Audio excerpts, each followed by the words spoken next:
স্বৰচিত কবিতা আবৃত্তিৰ শিৰোনাম ৰাজপথ।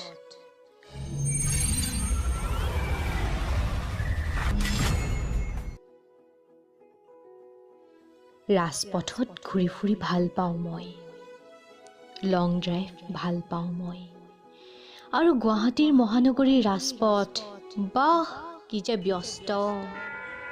ৰাজপথ সাক্ষী হৈ ৰয় বহু ঘটনাৰ।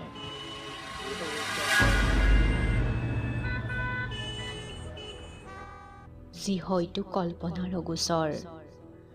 সৰুতে কৈছিল গুৱাহাটীৰ ৰাজপথত হেনো ৰাতি ভূত ওলায়।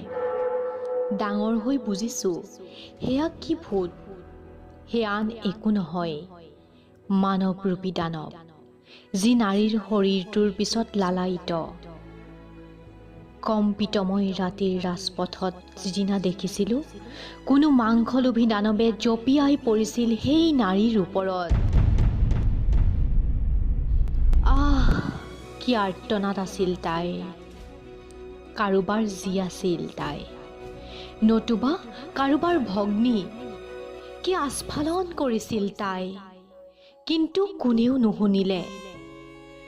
কিন্তু তাই চিৎকাৰবোৰৰ সাক্ষী হৈ ৰ'ল সেই ৰাজপথ, ব্যস্ততাপূৰ্ণ ৰাজপথ, মায়াবী নগৰীৰ ৰাজপথত মাজনিশা কোনো যুৱতীৰ হিয়া ভঙা কান্দোন, নতুবা জোৱাৰ আড্ডাত মতলীয়া নতুন প্ৰজন্মৰ চিঞৰ, নতুবা মদ্যপানৰ ৰাগীত মাতাল চিঞৰ, নতুবা দুটি শৰীৰৰ মিলন, নতুবা কোনো নেতাৰ ব্যভিচাৰ, নতুবা পেটৰ তাড়নাত ঘূৰি ফুৰা বহুতো অন্তৰ আত্মাৰ নিঃশব্দ চিঞৰবোৰৰ সাক্ষী হৈ ৰয় কেৱল এই ৰাজপথ।